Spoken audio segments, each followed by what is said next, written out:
모세의 하나님 네 번째 시간 하나님 말씀을 나누겠습니다. 지난주에 경남도에 진해시찰 모임이 있어서 참석했다가 어떤 목사님이 저에게 이런 말씀을 하시는 것을 들었습니다. 이제 경화동이 재개발되면 북부교회가 앞으로 좋아지시겠네요. 그 말씀의 의미가 무슨 말인지는 잘 알겠습니다. 재개발되고 아파트가 들어서면 앞으로 교회가 전망 있는 교회가 되겠다는 그런 이야기겠지요. 그런데 뭐가 좋아진다는 거죠? 교회 주변 지역이 발전하면 좋은 교회가 되는 것입니까? 교회 주변에 사람들이 많이 몰려오면 비전 있는 교회가 되는 것입니까? 그렇지 않습니다. 교회는 좋은 조건이 있고 환경이 좋고 성장 가능성이 많아서 좋은 교회가 되는 것은 절대 아닙니다. 그러면 어떤 교회가 좋은 교회입니까? 오늘 말씀을 통해서 우리는 세 가지를 발견할 수가 있습니다. 첫째는 예수가 필요한 사람들이 몰려오는 교회가 좋은 교회입니다. 둘째는 참된 말씀이 듣고 싶어서 달려오는 교회가 좋은 교회입니다.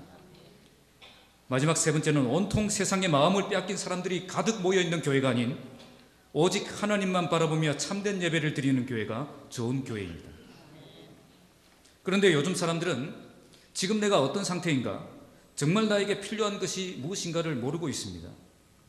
그래서 왜 나에게 예수가 필요한지, 왜 나에게 생명의 말씀이 필요한지, 왜 내가 세상에 살면서 눈에 보이는 세상을 따라 살지 않고 오직 믿음의 눈을 떠서 하나님을 바라보며 살아야 하는지 모른다는 겁니다. 오늘 본문에 나오는 이스라엘 백성들이 그랬습니다. 모세는 예수님이 오실 것을 예언했고 살아있는 생명의 말씀을 받아서 그들에게 전했지만 그들은 모세의 말씀에 전적으로 복종하지 않았습니다. 성경은 그 이유를 두 가지로 설명합니다. 첫째는 그들의 마음이 애굽을 향해 있었고 온통 자기들만의 생각으로 가득 차 있었다는 것입니다. 이처럼 세상에 그 마음을 빼앗긴 사람, 온통 자기만을 위한 생각으로 가득 차 있는 그 사람은 참된 신앙을 가질 수가 없습니다. 이런 사람들이 잔뜩 모여있는 교회가 참된 교회가 될 수가 없고, 이런 사람들이 아무리 많이 모여서 웅장한 예배를 드린다고 해도 그 예배를 하나님이 받지 않으신다는 겁니다.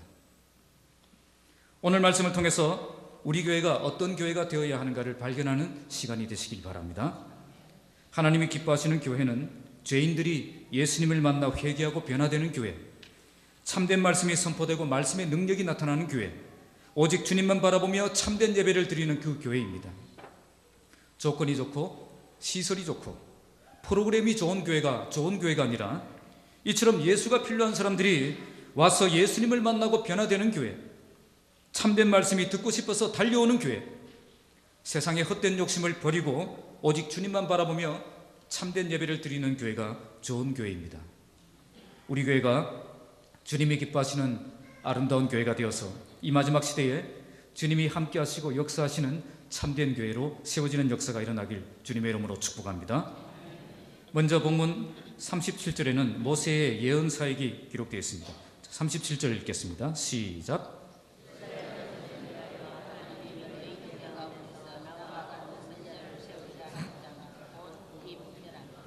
자, 본문 지난주에 살펴봤던 35절에서 오늘 읽은 38절까지의 이 말씀은 모세의 사역에 대한 말씀입니다. 사람들은 모세를 배척했지만 하나님은 다시 모세를 만나주시고 다시 불러주시고 다시 일어나게 하셨습니다. 그리고 하나님의 능력으로 함께 하셔서 백성들을 애굽에서 건져내게 하셨고, 그리고 홍해와 광야에서 40년 동안 기사와 표적을 행하게 하셨습니다. 그렇게 해서 모세가 자기에게 주어진 그 사명을 충실하게 잘 감당할 수 있게 하셨습니다. 이제 계속해서 본문은 모세가 했던 중요한 두 가지 사역을 말씀하는데요, 37절에서 38절의 말씀은 모세가 어떤 예언을 했고 또 광야 교회에서 어떤 사역을 했는지를 말씀합니다. 모세는 그리스도가 오실 것을 예언했고 광야 교회에서 살아있는 하나님의 말씀을 받아서 우리에게 전달하는 사명을 감당했던 사람이었습니다.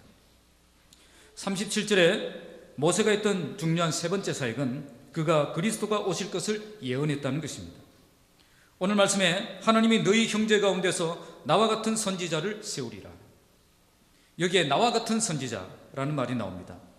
이것은 모세가 예언했고 이스라엘이 그토록 기다렸던 그런 메시아를 의미하는 것입니다. 신명기 18장 15절에 이렇게 말씀합니다.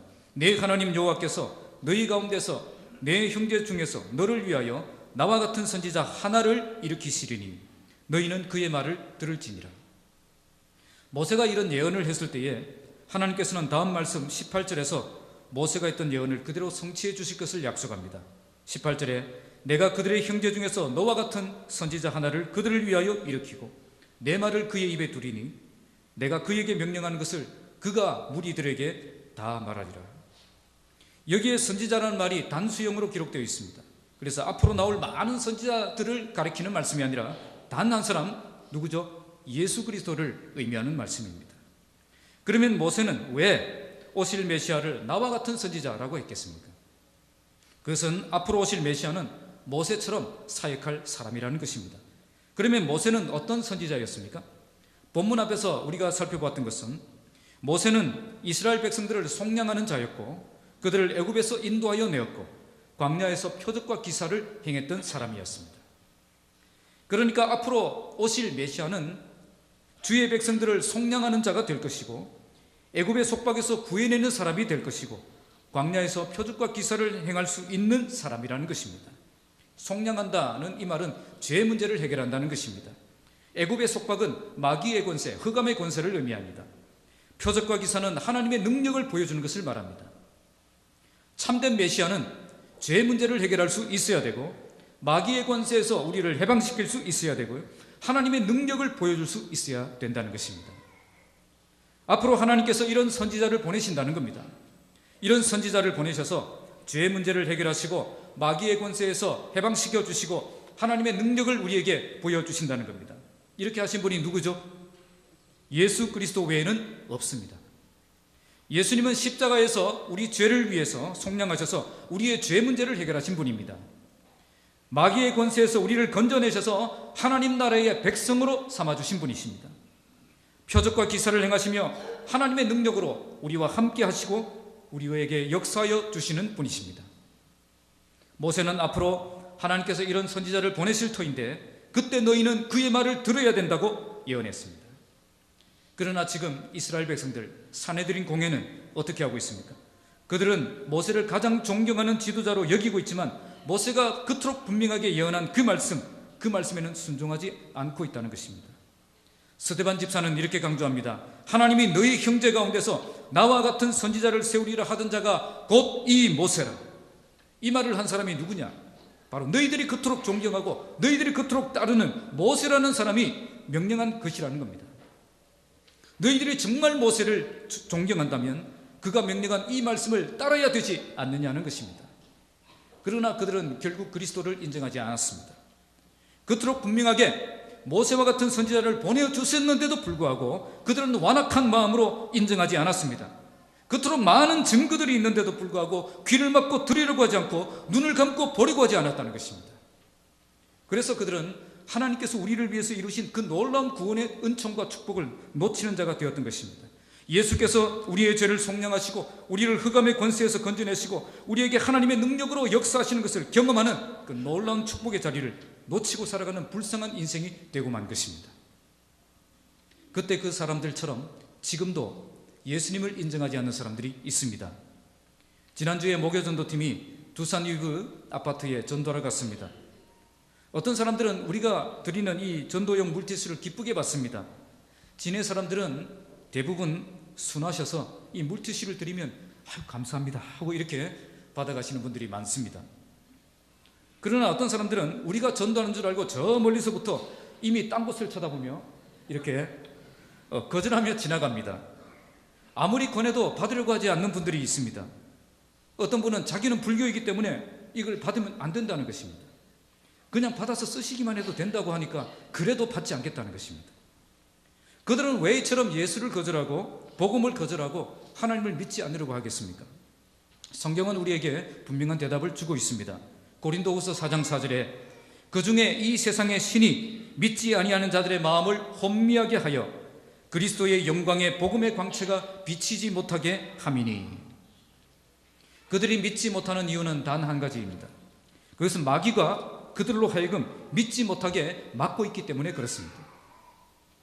마귀가 인간의 마음을 혼미하게 하여 인간의 마음을 닫게 만들고 귀를 막게 만들고 눈을 감게 만든다는 것입니다. 그래서 복음의 빛이 그들에게 비치지 못하도록 그들에게 막고 있는 것입니다. 그러나 복음의 빛이 우리에게 비치고 하나님의 은혜가 우리에게 임하면 우리의 귀가 열려져서 생명의 말씀이 들리기 시작합니다. 우리의 눈이 열려져서 예수님이 나의 구원자가 되심을 발견하게 됩니다. 우리의 마음이 열려져서 예수님을 구주로 고백하고 나의 주님으로 영접하여 하나님의 자녀가 되는 역사가 일어나게 되는 것입니다. 오늘 이런 역사가 우리 교회를 통해서 풍성하게 일어나길 바랍니다. 특히 목장별 VIP 초청 행사를 통해서 우리가 지금까지 기도해왔던 많은 영혼들이 주께 돌아오는 역사가 일어나기를 바랍니다. 예수가 필요 없다고 예수를 거절하던 사람들이 나에겐 예수가 필요하다고 예수의 손을 굳게 붙잡는 역사가 일어나길 바랍니다. 누구든지 예수의 이름을 부르며 예수께로 나아갈 때에 그 사람은 반드시 구원을 얻을 것입니다. 그 사람은 반드시 죄 문제가 해결될 것이고 마귀의 권세에서 해방될 것이고 지금도 살아계셔서 표적과 기사를 행하시는 하나님의 그 놀라운 능력을 생생하게 경험하는 인생을 살게 될 것입니다. 오늘 겸손하게 나는 예수님을 믿는다고 고백하시는 여러분 되시기 바랍니다. 나는 예수가 필요한 사람이라고 고백하시기 바랍니다. 그러면 하나님께서 우리에게 은혜를 베풀어 주십니다. 우리를 죄와 사망의 권세에서 해방시켜 주십니다.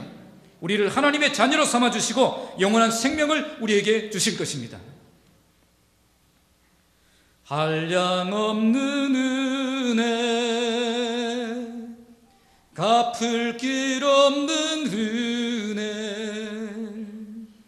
내 삶을 애워 사는 하나님의 은혜,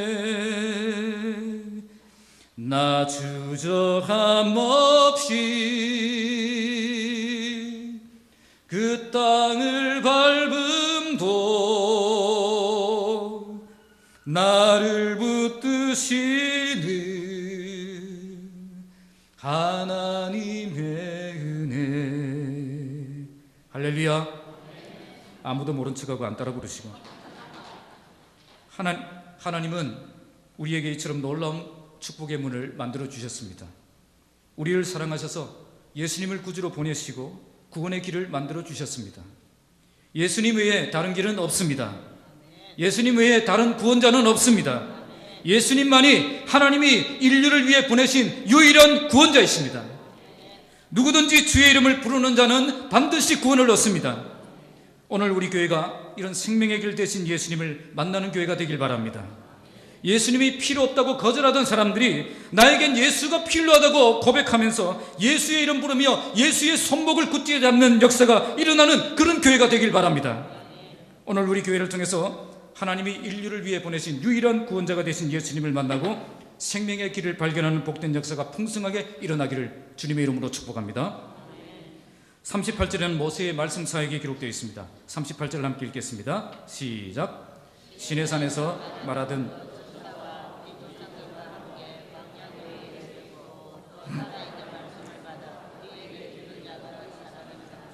마지막으로 스데반은 시내산에서 말하던 그 천사와 우리 조상들과 함께 광야교회에 있었다라고 말씀합니다. 여기에 광야교회라는 말이 나옵니다.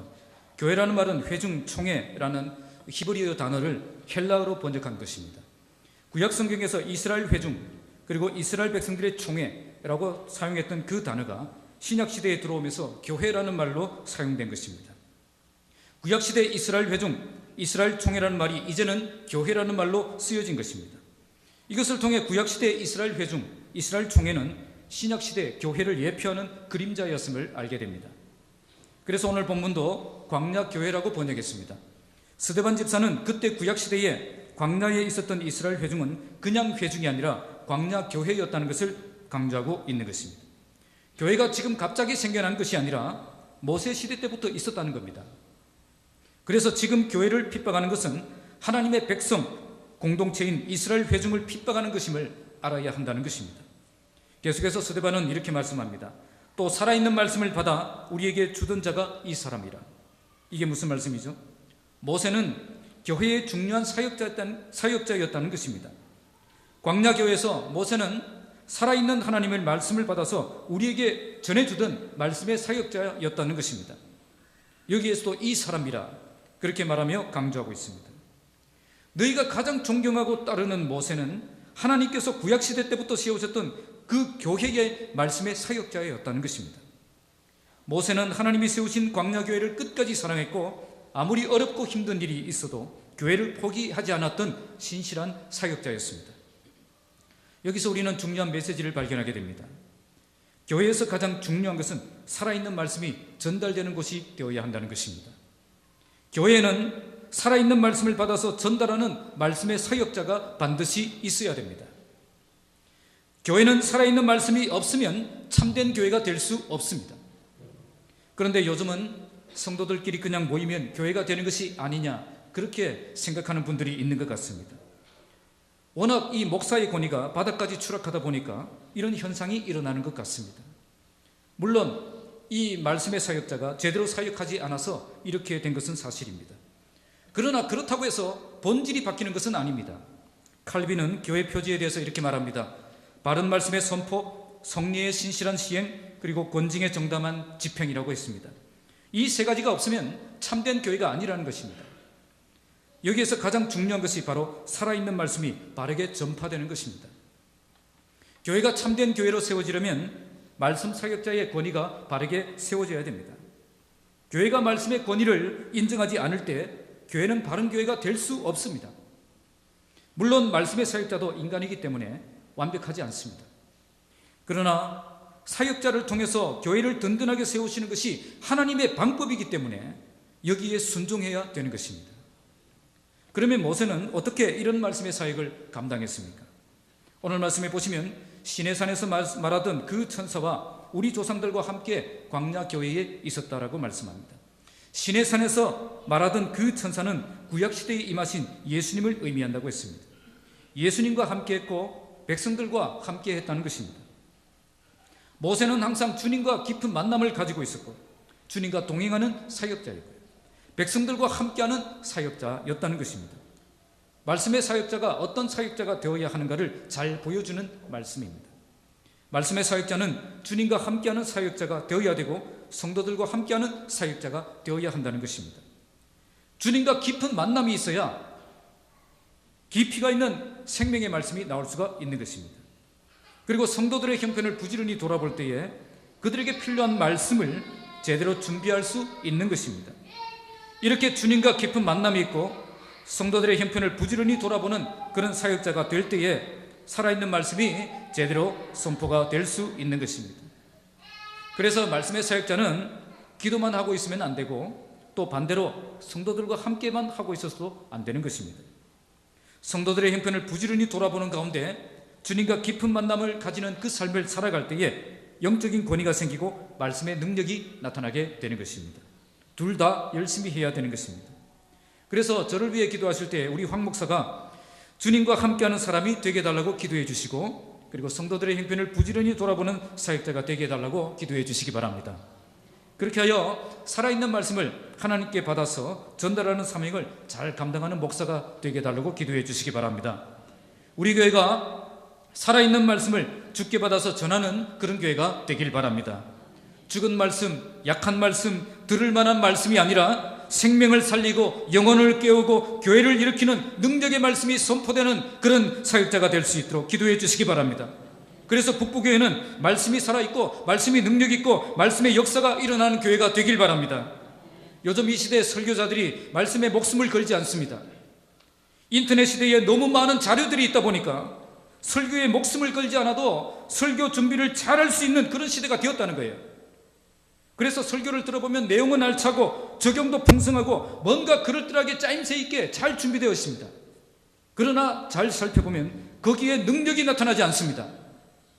거기에 생명이 없습니다. 왜 그럴까요? 살아있는 하나님의 말씀을 받아서 전하는 그 말씀이 아니기 때문입니다. 많은 자료들을 참고해서 멋진 문장력으로 설교를 편집한 것이기 때문에 거기에 죽은 영혼을 살리는 생명의 역사가 일어나지 않는 것입니다. 요즘 설교자들이 기도하지 않습니다. 너무 많은 자료들이 있으니까 기도할 필요성을 못 느끼는 것입니다. 내 힘으로 충분히 할 수 있는데 왜 기도하겠습니까? 설교는 절대 인간의 능력으로 인간의 편집 능력으로 감당하는 것이 아닙니다. 오늘 모세처럼 주님과 함께하는 시간, 성도들과 함께하는 시간을 통해서 능력이 나타나는 것입니다. 오늘 우리 교회가 생명의 말씀을 받아 선포하는 교회가 되길 바랍니다. 그래서 우리 교회를 통해서 하나님의 뜻이 바르게 선포되어지고 죽은 영혼들이 살아나고 잠든 영혼들이 깨어나고 힘든 영혼들이 치유되고 회복되는 역사가 일어나는 말씀이 살아있는 교회가 되기를 주님의 이름으로 축복합니다. 마지막 세 번째 39절에서 43절까지의 말씀은 복종하지 않는 백성들에 대해서 말씀합니다. 39절 함께 읽겠습니다. 시작.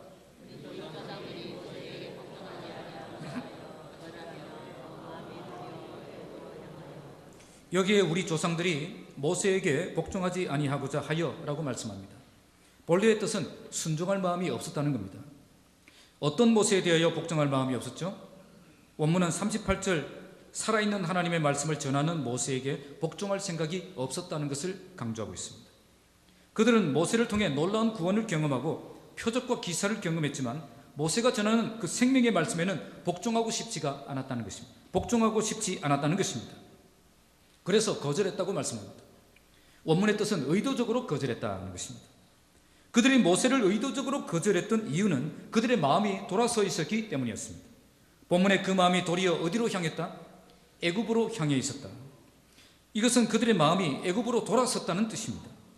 마음이 애굽으로 돌아서 있는 사람은 하나님의 은혜를 잊어버리고 완악한 삶을 살게 되어 있습니다. 구원의 가치를 모르는 것입니다. 하나님이 얼마나 큰 은혜를 우리에게 주셨는가를 잊어버린 것입니다. 민수기 14장 22절에는 그들은 하나님의 영광과 애굽에서 행한 기적들을 보고서도 10번이나 하나님을 시험하고 하나님의 목소리를 청종하지 않았다라고 말씀합니다. 10번이라는 이 말은 완전수를 말합니다. 그들은 철저하게 하나님의 말씀에 불순종하는 삶을 살았다는 것입니다. 이렇게 된 근본 원인이 무엇이겠습니까? 그들의 마음이 애굽으로 돌아서 있었기 때문이었습니다. 애굽에서 노예 생활을 했던 것은 싫어했지만 애굽에서 즐기며 살았던 것은 그리워하고 있는 것입니다. 그들은 세상의 달콤한 유혹 때문에 그리워해서는 안 될 것을 그리워하는 그런 사람이 된 것입니다. 지금도 구원은 받았지만 세상을 향해 마음이 있는 사람은 말씀에 완전히 복종하며 살아갈 수 없습니다. 오늘 말씀에 이스라엘 백성들처럼 의도적으로 말씀을 거절하며 사는 것입니다. 세상에서 쾌락을 즐기며 살기 위해 잠시 말씀은 못 들은 척하며 의도적으로 거부하는 것입니다. 천국에는 가고 싶고 세상도 즐기고 싶고 이것이 그들의 좌우명입니다. 마음이 세상에 있으니 살아있는 그 하나님의 말씀이 부담스럽게만 다가오는 것입니다. 차라리 못 들었으면 마음이라도 편할 텐데 그것도 아닙니다. 그러나 그 유혹이 너무 강하기 때문에 의도적으로 거부하며 살아가고 있는 것입니다. 40절 말씀 함께 읽겠습니다. 시작. 아론들어 이르되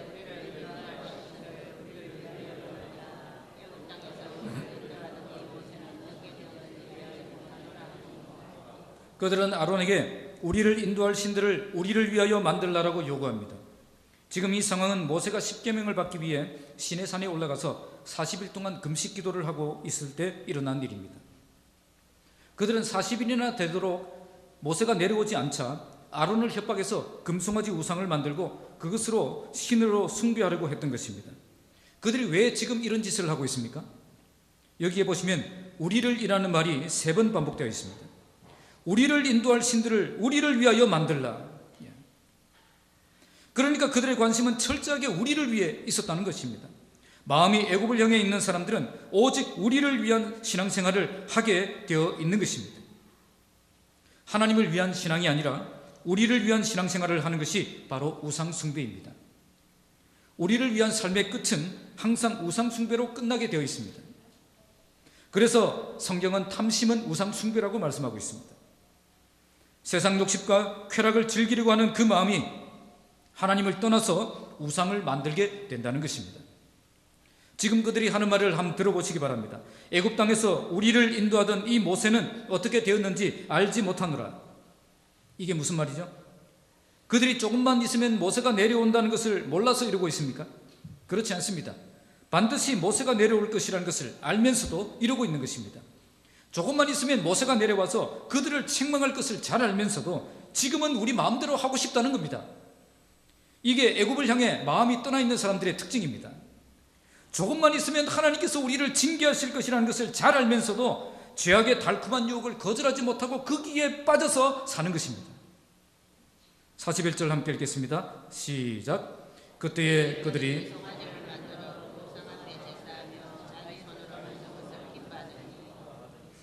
그들이 송아지를 만들어 그 우상 앞에 제사하며 자기 손으로 만든 것을 어떻게 했다? 기뻐했다라고 말씀합니다. 그러니까 지금은 내 마음대로 하고 싶다는 거예요. 지금은 심판 따위는 잊어버리고 그리고 내 마음대로 할 수 있으니까 너무 행복한 것입니다. 그래서 기뻐했다고 말씀합니다. 이게 인간의 어리석은 모습입니다. 우리 하나님께서 불꽃 같은 눈으로 감찰하고 계신다는 사실은 의도적으로 생각하지 않고 지금은 내 마음대로 하고 싶고 지금은 내 고집대로 살고 싶고 지금은 내 생각대로 하고 싶은 그 마음이 충만한 것입니다. 그래서 자기 마음대로 우상을 만들고 그것을 숭배하며 즐기며 기뻐하고 있는 것입니다. 이게 지금 하나님의 백성이라는 사람들이 하고 있는 짓들이었습니다. 세상 사람들이 이루고 있는 것이 아니었습니다. 40절 말씀에 애굽 땅에 우리를 인도하던 모세라고 했습니다. 그들은 애굽 땅에서 표적과 기사를 행하며 그들을 구원해냈던 모세를 잘 아는 사람들이었다는 것입니다. 하나님의 능력도 잘 알고 하나님의 은혜도 잘 알고 하나님의 구원도 잘 알지만 세상을 즐기고 싶은 그 마음은 끊지 못하는 것입니다. 그 마음이 애굽을 향해 있기 때문입니다. 아직도 애굽에서 살던 그 습관이 더 편하고 더 행복하고 더 좋은 것입니다. 그래서 그렇게 행동하며 살고 있는 것입니다. 자, 42절 함께 읽겠습니다. 시작.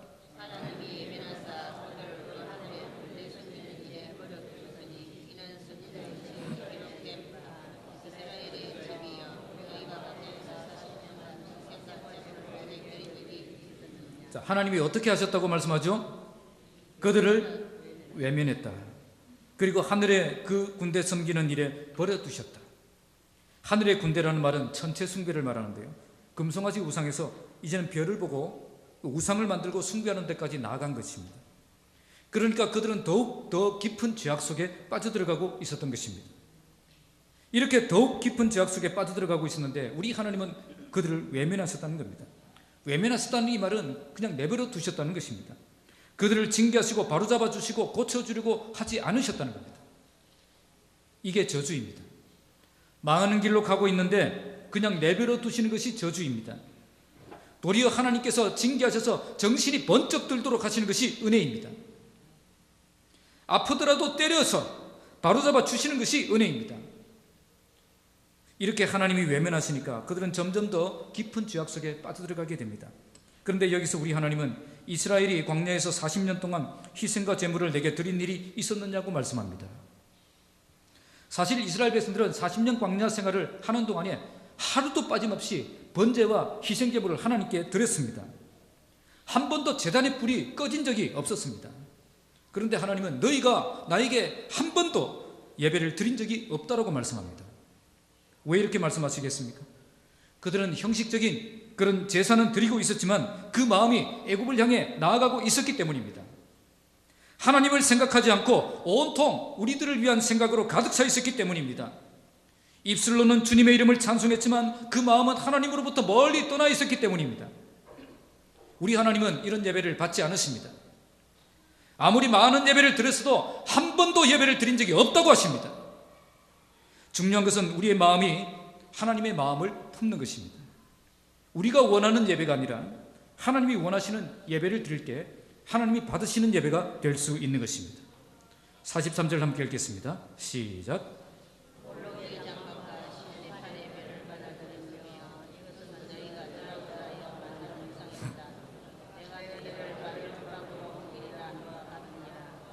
그들은 몰록의 장막과 신 레판의 별을 만들었다고 말씀합니다. 이 말씀은 아모스 5장 27절 말씀을 인용한 것입니다. 몰록은 암몬 족속의 민족신이었고 레판은 아수르 족속의 우상이었습니다. 특히 몰록 숭배는 자기 자녀를 불에 태워서 바치는 끔찍한 제사였습니다. 이런 사악한 짓을 그들이 하고 있었다는 것입니다. 이런 자들을 우리 하나님께서 어떻게 하신다고 말씀하죠? 내가 너희를 바벨론 밖으로 옮기리라.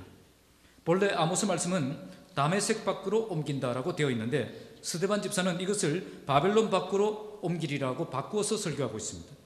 우상 숭배의 결과는 하나님의 심판이라는 것을 강조하기 위해서 다메섹을 바빌론으로 바꾼 것 같습니다. 오늘 이스라엘 백성들이 왜 이렇게 되었습니까? 바로 그 마음이 애굽을 향해 있었기 때문입니다. 그 마음이 애굽을 향해 있는 사람은 하나님을 위한 신앙생활이 아니라 오직 자기만을 위한 신앙생활을 하게 되어 있습니다.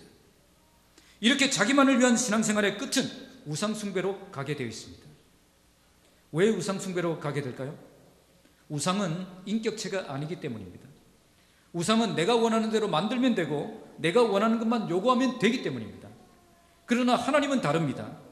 하나님은 우리가 요구하는 것을 다 들어주시는 분이 아닙니다. 도리어 그분이 원하시는 것을 우리가 해야 된다고 요구하시는 분이십니다. 그래서 싫은 것입니다. 내가 원하는 대로 세상을 즐기며 살고 싶은데 하나님을 보니까 그게 불가능한 겁니다. 그래서 의도적으로 하나님의 말씀을 거절하고 내가 원하는 우상을 만들고 사는 것입니다. 주일마다 나와서 예배는 드려도 하나님께 한 번이라도 제대로 된 예배를 드릴 수 없는 그런 사람이 되는 것입니다. 세상의 마음을 빼앗긴 그 사람은 온통 자기만을 위한 생각밖에는 할 수가 없습니다. 이런 사람은 하나님을 위한 생각이라고는 털끝만큼도 할 수가 없습니다. 세상 쾌락을 즐기기 위해서 지금 의도적으로 말씀을 거부하며 하나님의 심판이 있다는 것을 알면서도 거기서 빠져나오지 못하는 것입니다. 그러면서 어떻게 변해갈까요? 더욱더 깊은 죄악 가운데 빠져들어가는 것입니다. 바로 이것이 세상의 그 마음을 빼앗긴 사람들의 특징입니다. 우리는 무엇보다도 우리의 마음을 지켜야 될 것입니다. 하나님 앞에서 바른 중심을 회복해야 될 것입니다. 오직 하나님만 섬기는 참된 신앙을 회복해야 될 것입니다. 우리의 시선을 오직 하나님께로만 향할 때에 전능하신 그 하나님을 만나고 우리의 삶이 하나님 앞에 드려지는 참된 예배가 시작될 수 있는 것입니다. 우리의 시선을 세상에 빼앗기지 마시기 바랍니다. 오직 하나님만 바라볼 때에 참된 예배가 시작되고 하나님이 일하시기 시작하시는 복된 인생이 될 것입니다.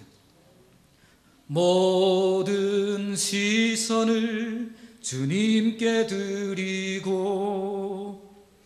살아계신 하나님을 느낄 때 내 삶은 주의 역사가 되고 하나님이 일하기 시작하네. 이제는 세상의 마음을 빼앗긴 사람이 아니라 주님께 마음이 빼앗긴 사람이 되시기 바랍니다. 하나님이 우리를 위해 존재하는 것이 아니라 우리가 하나님의 영광을 위해 존재한다고 고백하는 사람들이 되시기 바랍니다. 우리가 원하는 예배가 아니라 하나님이 원하시는 참된 예배를 드리는 사람이 되시기 바랍니다. 이처럼 하나님께 우리의 마음을 온전히 드리고 하나님의 말씀에 순종하며 하나님이 원하시는 예배를 드리기 시작하면 그때 하나님이 우리 가운데 일하시는 것을 경험하는 복된 인생이 되실 것입니다. 이런 놀라운 축복을 향해 나가는 모든 성도들이 되시기를 주님의 이름으로 축복합니다. 말씀을 맺겠습니다.